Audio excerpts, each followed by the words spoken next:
Social media has led to a transformation to the way government actually interacts with citizens. Firstly, it means that governments can get almost continuous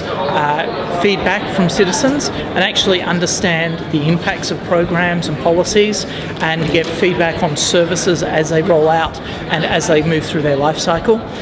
It also has given government a lot more mechanisms to engage citizens in meaningful conversations, and we've seen some great efforts by government through Facebook and Twitter and other mechanisms to start building ongoing communities rather than having stop-start consultations and engagements like it had to do in the past. I think with social media, government ICT teams have some real opportunities. Firstly, they can take a very proactive leadership role in organisations where they're supporting business areas to actually select the right type of tools for what the agency needs to achieve, and also helping business areas understand the potential risks and impacts of the use of social media, and helping them adjust their approaches to ensure that they're getting the best outcomes possible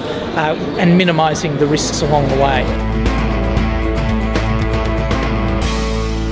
For a starting point, it's very important for government agencies to put in place their social media infrastructure, to have a policy in place on how the agency is going to use and engage with social media, and how staff are empowered to use it within their roles. Building on from that, I think agencies need to have a strategy as to how social media fits within their overall communications mix, so that when they're developing a new program or a new service, or they're communicating some kind of important message, they're actually selecting the right channels, which aren't always social media, but the right mix of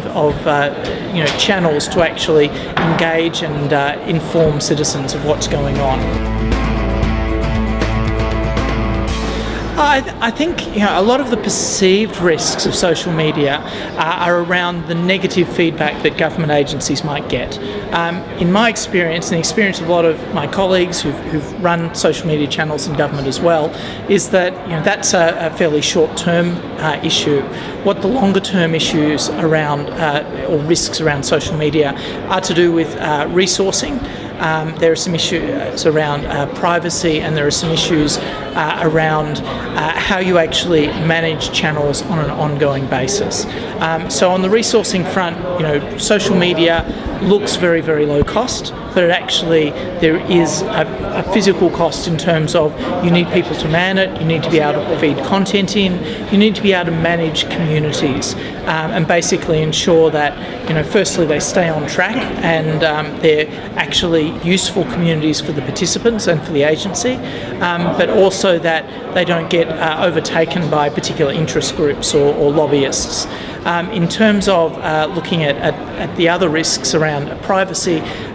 one of the issues, and I know service delivery agencies in particular see this, is that people will say things, will expose their entire story on social media when they're trying to talk to an agency to get some kind of conclusion. And that can be a real challenge to manage, because it's their story and they have a right to share it, but the agency has to manage how it controls that information within its pages, and also how it responds to them and the right sort of mechanism it uses for response.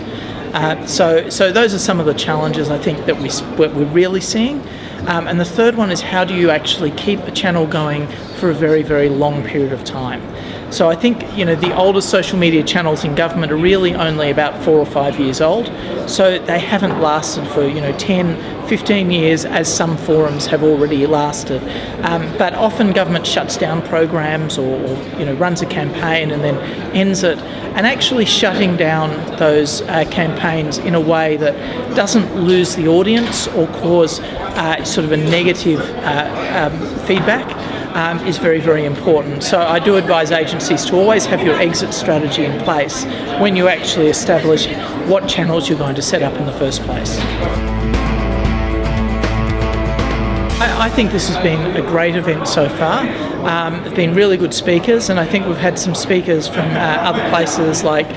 Liam from the UK and Andrew from South Australia, who are able to inject different perspectives and different directions into the conversation, because sometimes in Canberra can get a little bit insular at times.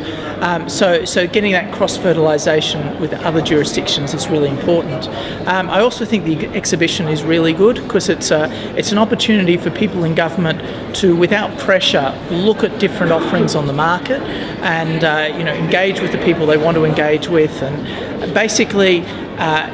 do a little bit of browsing rather than going into a hard sell environment in an agency. So I think this is a fantastic event, and I hope it continues every year.